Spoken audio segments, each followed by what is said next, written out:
بسم اللہ الرحمن الرحیم۔ واو اور اذ جب قتل کیا تم نے نفسن ایک جان کو فادارأتم پس تم جگڑنے لگے فی میں ہا اس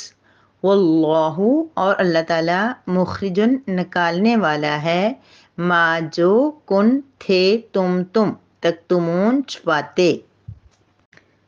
وَإِذْ قَتَلْتُمْ نَفْسًا فَادَّارَأْتُمْ فِيهَا اور جب تم نے ایک جان کو قتل کر دیا پھر اس کا الزام تم ایک دوسرے پہ درنے لگے۔ وَاللَّهُ مُخْرِجٌ مَا كُنْتُمْ تَكْتُمُونَ اور اللہ تبارک و تعالیٰ جو چیز جو تم چھپاتے تھے اس کو ظاہر کرنے والا تھا۔ میں اللہ تعالیٰ فرماتے ہیں وَإِذَا قَتَلْتُمْ پھر جب تم نے قتل کیا نفساً ایک جان کو فَادَّارَأْتُمْ فِيهَا پھر تم ایک دوسرے کے اوپر اس کا الزام ڈالنے لگے۔ واللہ مخرجم اور اللہ تعالیٰ ظاہر کر رہے تھے اس بات کو ما کنتم تکتمون جس کو تم چھپانا چاہتے تھے۔ ابھی اس آیت مبارکہ میں فَادَّارَأْتُمْ کا لفظ آیا ہے جو کہ درا سے ہے، دال را اور حمزہ، اور اس کا مطلب ہوتا ہے کسی لڑائی کے لیے مکمل طرح سے تیاری کر لینا۔ لہٰذا بنی اسرائیل میں 12 قبیلے تھے اور جب یہ قتل ہوا ہے تو ہر قبیلہ دوسرے کے اوپر الزام لگا رہا تھا کہ یہ قاتل تمہارے قبیلے میں سے ہو سکتا ہے، تو ہر قبیلہ جو ہے وہ لڑائی کرنے کے لیے مکمل قسم کی تیاری جو ہے وہ کر چکا تھا۔ اب یہ معاملہ ایسا تھا کہ جو کہ ایک بہت بڑی لڑائی کی شدت جو ہے وہ اختیار کر سکتا تھا، بالکل ایسے کہ جیسے کہ ہمارے قبائلی علاقوں میں ہوتا ہے کہ ہر قبیلہ دوسرے قبیلے سے لڑنے کے لیے جو ہے ہمیشہ تیار ہوتا ہے، اور پھر یہ قبائلی لڑائیاں جو ہیں یہ پھر سال ہر سال نسلوں تک جو ہے وہ چلتی رہتی ہیں۔ تو یہ معاملہ بھی کچھ اسی طریقے سے تھا، لیکن اللہ تعالیٰ فرماتے ہیں کہ ہم اس معاملے کی اصلیت کو جو ہے وہ ظاہر کرنا چاہتے تھے لیکن تم اس معاملے کو چھپانا چاہتے تھے۔ نحمدہ و نصلی علی رسولہ الکریم، اما بعد سورہ بقرہ کی آیت نمبر 72 ہے، جس میں کہا جا رہا ہے، اللہ تبارک و تعالیٰ فرما رہے ہیں کہ وَإِذْ قَتَلْتُمْ نَفْسًا فَادَّارَأْتُمْ فِيهَا جب تم نے ایک نفس کو قتل کر دیا، جیسے کہ آپ کو پتہ ہے کہ عامل جو شخص تھا اس کو اس کے بھتیجے نے قتل کر دیا تھا، تو اللہ پاک فرما رہے ہیں فَادَّارَأْتُمْ فِيهَا پھر اس کا الزام تم ایک دوسرے پر درنے لگے، یعنی وہ ان کو پتہ تو نہیں تھا زیادہ کو، تو سب سے پہلے تو وہ بھتیجا جو ہے وہ سب کے اوپر الزام ڈال رہا تھا، پھر یہ کہ وہ ایک دوسرے کے اوپر الزام لگا رہے تھے۔ واللہ مخرج ما کنتم تکتمون تو اللہ پاک فرما رہے ہیں کہ میں اس چیز کو ظاہر کرنے والا تھا جو تم چھپا رہے ہو، جو تم چھپا رہے تھے اس کو اللہ پاک ظاہر کرنے والے تھے۔ دیکھیں قتل وغیرہ کہیں پہ ہو جائے تو عموماً اس کا نہیں پتہ چلتا، لیکن یہاں پر اللہ پاک فرما رہے ہیں کہ میں اس چیز کو ظاہر کرنا چاہ رہا تھا، میں نے تمہیں بتانا تھا کہ جو تم چھپا رہے ہو تو یہ چھپا نہیں رہے گا، اس کا کوئی طریقہ ہوگا، اور پھر وہ یہ سارا واقعہ جو گائے کا پیش آیا اور اللہ تبارک و تعالیٰ نے وہ قاتل کا نام ظاہر کر دیا اور ساری چیزیں ہوئی۔ تو اللہ تبارک و تعالیٰ ہر عمل آیت کے مبارکہ کے اوپر عمل کرنے کی، یاد کرنے کی، سمجھنے کی توفیق دے۔ تو بہت ہی آسان اور خوبصورت آیات ہیں جن کا مفہوم ہے بہت آسانی سے بھی سمجھ میں آ سکتا ہے۔ اس آیت مبارکہ کا مفہوم یہی ہے کہ اللہ تبارک و تعالیٰ ان سے یہ کہہ رہے ہیں کہ تم ایک دوسرے پہ الزام درنے لگے۔ آج ہماری بھی یہی کنڈیشن ہے کہ ہم جب بھی کوئی بسا اوقات غلطی ہم سے ہوتی ہے تو ہم اس کا الزام بھی دوسرے پہ لگا دیتے ہیں، یا ہم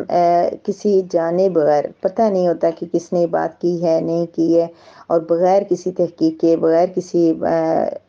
کلی علم کے ہم کیا کرتے ہیں، دوسروں پہ الزام در لیتے ہیں، تو یہ بھی اچھا رویہ نہیں ہے۔ اللہ پاک نے فرما دی فَادَّارَأْتُمْ فِيهَا یعنی تم ایک دوسرے پہ درنے لگے، یعنی یہ اچھی بات نہیں ہے۔ جو بات یقینی طور پہ کلی طور پہ معلوم نہ ہو اس کے بارے میں نہیں کہنا چاہیے۔ اور آج اگر ہم کوئی بات چھپاتے ہیں، ہم جاننے کے باوجود اگر کسی بات کو چھپاتے ہیں، وہ قتل ہے، وہ جھوٹ ہے، وہ غیبت ہے، وہ کسی کی انا کی ٹھیس ہے، کوئی چیز دنیا کا کوئی ایسا گناہ ہے جو ہم نے دوسرے کے بارے میں کیا اور ہم اس کو کہتے ہیں کہ فلاں نے ایسا کیا ہے، یا اس طرح دوسرے کے لیے بات کرتے ہیں، تو اللہ پاک کی ذات جو ہے قیامت میں اس کو ظاہر فرما دے گی۔ خاص طور پہ اگر کسی نے قتل کیا نا اس دنیا میں کسی کو، بے شک اس نے جتنے 100 پردوں میں چھپ کے کیا، کسی کے وہم و گمان میں بھی نہیں ہے کہ کس نے قتل کیا ہوگا،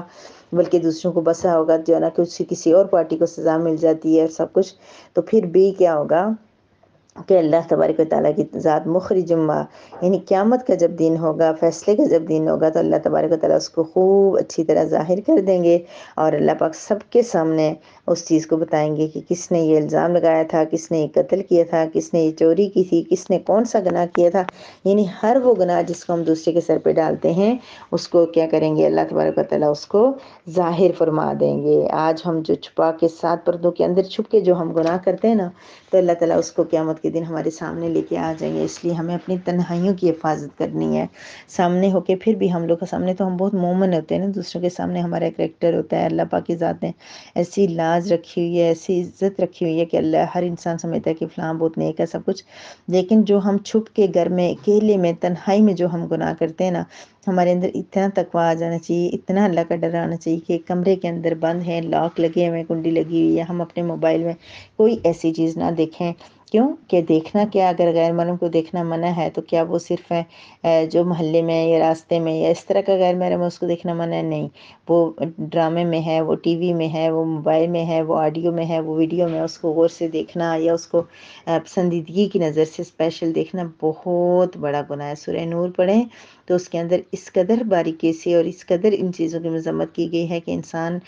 شرمندہ ہو کے بندہ وہ نہیں ہو سکتا کہ اوپر نہیں مڑ سکتا کہ یہ کس طرح اللہ تبارک و تعالیٰ کھول کھول کے ہمیں آیات بیان کر رہے ہیں اور ہم سے کیسی کیسی غلطیاں ہوئی ہیں۔ تو تقویٰ یہ ہے، اللہ کا ڈر یہ ہے، اللہ کی محبت یہ ہے، اور جنت کے حصول کی کوشش یہ ہے کہ تنہائی کے اندر بھی، موبائل کے اوپر بھی غیر محرم کو پیار سے، محبت سے، پسندیدگی سے، اللہ نہ کرے یہ باتیں سوچتے ہوئے بھی بندے کو جھجک ہوتی ہے تو ایسی کسی فضول نظر سے نہیں دیکھنا۔ اور پھر وہ جو گندی سی آڈیوز ویڈیوز جن کے اندر بالکل بے حیائی ہوتی ہے اور جن کے اندر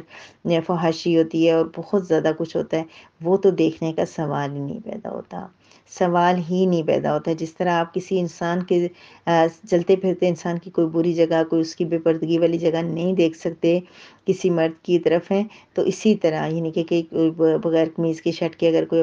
آ جائے سامنے تو بندے کو شرم آ جاتی ہے، لیکن اسی طریقے سے ویڈیو کے اندر، آڈیو کے اندر، غیر موجودگی میں، خاموشی میں، کسی بندے کو نہیں پتا کہ میں کیا دیکھ رہی ہوں کیا نہیں دیکھ رہی، اس وقت بھی کیا کریں، اس وقت بھی کوئی ایسی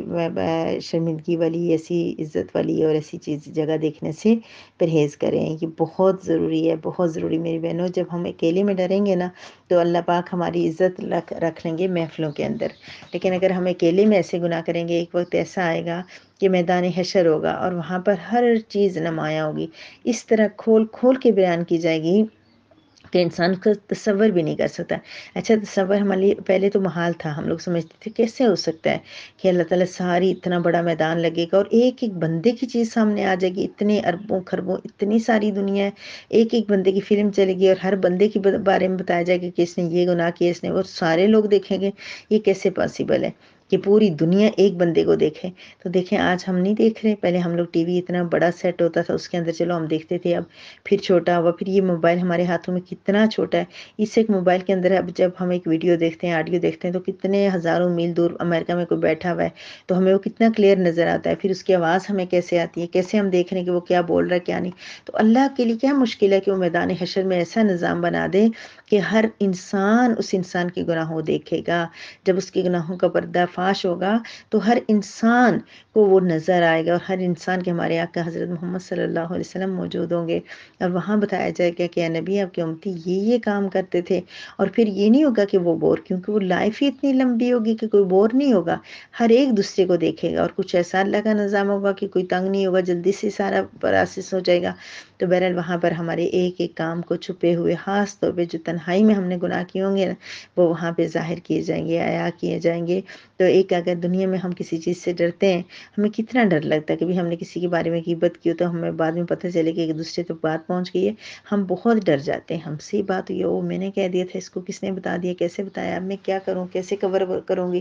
تو جب قیامت والے دن ہوگا تو اس وقت جب ہمارے رازوں سے پردہ اٹھے گا، جب اللہ پاک ہمیں بتائیں گے کہ جیسے آج ہم اپنی ماں بیٹی سے چھپ کے کوئی کام کرتی ہے، بیٹی ماں سے چھپ کے کرتی ہے، لیکن وہاں یہی ماں ہوگی، بیٹی ہوگی، باپ ہوگا، دادا ابو ہوں گے، دادی ہوں گی، اور اولادیں ہوں گی، پوتے پوتیاں ہوں گی، ان کے سامنے ہمارے گناہ پیش کیے جائیں گے، ان کے سامنے بتایا جائے گا، ہمارے نبی کے سامنے بتایا جائے گا کہ اس بندے نے تنہائی میں یہ گناہ کیا تھا، اس بندے نے فلاں بندے کو یہ نقصان پہنچایا تھا، فلاں کو یہ ایذا تکلیف پہنچائی تھی۔ تو میری بہنوں ہم نے کیا کرنا ہے، ہم اب قرآن پڑھنے والے ہیں، ہماری مثال اب سفید چادر کی طرح ہو گئی ہے کہ پہلے تو ہم لوگ گناہ کرتے تھے، ہمارے اتنا پتہ نہیں چلتا تھا، جس طرح کی گندی چادر ہوتی ہے اس کے اوپر اور 100 داغ لگ جائیں فیل نہیں ہوتا، لیکن ایک وائٹ کلر کی چادر ہو تو اس میں ایک ہلکا سا بھی دبا لگ جائے تو بہت نمایاں ہو جاتا ہے۔ تو آپ لوگ اب قرآن پڑھنے والے ہو گئے، قرآن کے ساتھ جڑنے والے ہو گئے، تو لہٰذا قرآن ہمارے اندر اتنی تبدیلی تو لے کے آ جائے کہ ہمیں یہ ڈر ہو کہ اللہ ہمارے ہر گناہ کو، ہر جھوٹ کو، ہر غیبت کو، ہر چغلی کو، ہر ایک گناہ کو جو ہم کرتے ہیں اللہ پاک وہاں ظاہر کر دیں گے۔ اس لیے ہم نے آئندہ چھپ کے، کسی کے سامنے بھی گناہ نہیں کرنا، لیکن چھپ کے بھی ہم نے گناہ نہیں کرنا۔ اللہ تبارک و تعالی ہمیں ہر قسم کے گناہوں سے محفوظ فرمائیں، عمل کی توفیق دیں، سمجھنے کی توفیق دیں۔ وآخر دعوانا ان الحمد للہ رب العالمین۔